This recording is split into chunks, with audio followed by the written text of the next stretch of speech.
जनवरी को शाम में तमाड़ थाना को सूचना प्राप्त हुई थी कि गांव ताला इतवारी देवी है जिसकी चूल्हे में आग लगने से उसकी मृत्यु हो गई। तो घटनास्थल पे पुलिस पहुंची और उसका वहां पे इंक्वेस्ट की और उसको पोस्टमार्टम के लिए भेजा। पोस्टमार्टम में पता चला कि जो इतवारी कुमारी है, जो मृतका है, उसको 2 गोलियां लगी थी। तो इस बात की सूचना फिर परिजन को दी गई और परिजन के स्टेटमेंट के आधार पे इसमें अज्ञात व्यक्ति के विरुद्ध एक मर्डर केस और आर्म्स एक्ट का केस दर्ज किया गया। कांड का इन्वेस्टिगेशन एसडीपीओ बुंडू के नेतृत्व में हुआ, जिसमें थाना प्रभारी ने तुरंत कार्रवाई करते हुए 6 अभियुक्तों को इसमें गिरफ्तार किया हुआ। इसमें जो अभियुक्त जो मास्टरमाइंड है, सोना नाम लोहरा, वो उसकी भाभी लगती थी अभियुक्त। तो सोना नाम लोहरा के 3 पुत्री थी और 1 पुत्र था। तो पिछले साल 1 पुत्र और 1 पुत्री की डेथ हो गई अक्टूबर में। तो सोना नाम लोहरा को ये लग रहा था कि ये जादू टोना करती है और उसी की वजह से उसके एक बेटा और एक बेटी की डेथ हो गई है। तो उसने किसी से कंसल्ट भी किया था, एक झाड़ फूक करने वाले से। उसने भी बताया कि जो इसमें जादू टोना कर रहा है वो उसी गांव का है। तो इनका शक और भी इस पे मजबूत हो गया और उसके बाद इन लोगों ने प्लानिंग की। आसपास के जितने 2-3 घर हैं जो इनके गोतिया हैं, उन लोगों ने प्लानिंग की कि कब कैसे इसको मारे। तो सोना नाम लोहरा ने अपने साला को, जिसका नाम अमित लोहरा है, उसको बोला था कि एक शूटर का व्यवस्था करे और उसको पैसे वो जितने मांगेगा वो दे देगा।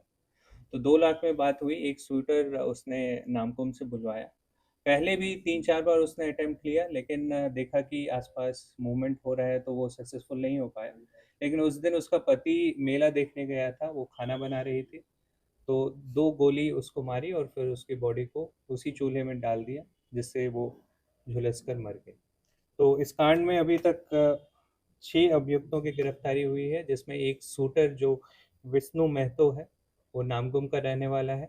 इस कांड में उपयोग हुए 2 मोटरसाइकिल और एक जो पिस्टल है, देसी पिस्टल, वो बरामद हुआ है और अन्य लोग भी इसमें शामिल हैं, उसकी भी गिरफ्तारी विद टाइम की जाएगी।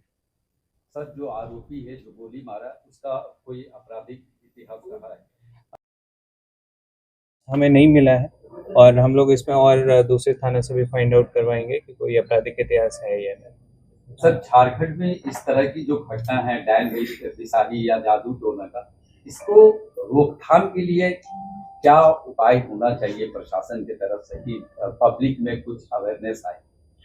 नहीं, इसका तो हम लोग देख रहे हैं कि घटनाएं हो रही है डायन बिसाही को लेके और इसके अवेयरनेस के लिए भी हम लोग कदम उठा रहे हैं और इसका एकमात्र उपाय है कि लोगों में अवेयरनेस हो और इस तरह के कोई भी कांड है उसमें जितने भी लोग इन्वॉल्व हैं उसकी जल्द से जल्द गिरफ्तारी हो और उनको सजा मिले। तो हाँ, क्या इस घटना में कोई जमीन का विवाद सामने अभी तक आया? क्योंकि डायन बिसाही जैसे मामले में अक्सर बैकग्राउंड में जमीन या कुछ पर्सनल इश्यूज होते हैं, उसकी वजह से आरोप लगाए जाते हैं। नहीं, अभी तक इसमें जमीन का कोई विवाद सामने नहीं आया है। जो मास्टरमाइंड है सोना नाम लोहरा, जिसने पूरी कॉन्स्पिरेसी की थी, उसके 2 बच्चों की डेथ हो गई। एक जो 9 महीने की बच्ची थी और एक 4 साल का नवजात शिशु उनका, उसकी डेथ हो गई थी, जिसका वो आरोप वो अपनी भाभी पे लगा रहे थे और उसी के कारण ये पूरा घटना हुआ।